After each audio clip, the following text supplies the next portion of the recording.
I'm on the School of Education faculty at the University of Alaska Fairbanks. Our department places a strong emphasis on instructional technology, including a laptop requirement for our students and an internal professional development process that constitutes a significant portion of my professional workload. And yet, when I introduce Twitter to the faculty, I frequently get this response. Actually, it's usually expressed more like this, and often accompanied by skepticism or even disdain. Even with our commitment to technology, there seems to be particular opprobrium heaped upon Twitter. I sometimes wonder if it's because Twitter sounds like fritter, or if tweeting just sounds to higher ed faculty like a frivolous waste of time. When I ask, I get some fairly predictable responses. Most of these are understandable, based on legitimate concerns that need to be dealt with through the faculty development process. But there's one fairly common response that concerns me.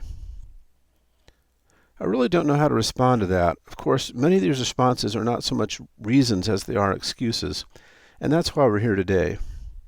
Given the preconceptions that surround Twitter in higher education, I thought it might be instructive to take a little trip down memory lane, back to the early days of Twitter when I first encountered it in 2007 and started using it, to see how my thinking about Twitter has evolved over time. I'll admit that I have a ready, fire, aim approach to new technologies.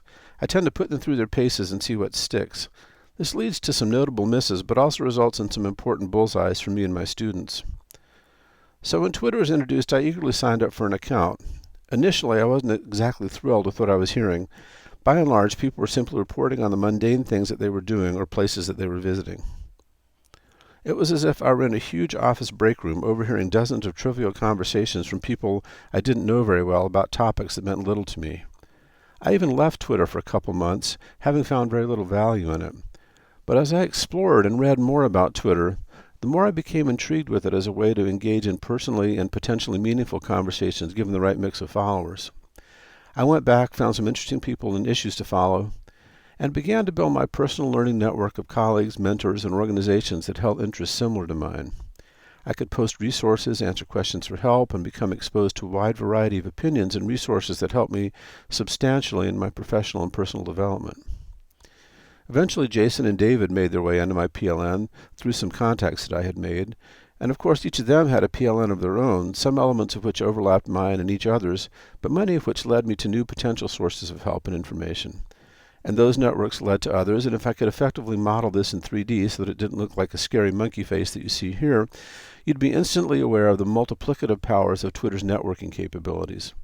The result is that I have access to thousands of conversations about topics that are meaningful to me professionally. A simple 140-character message that I send out might receive dozens or even hundreds of responses.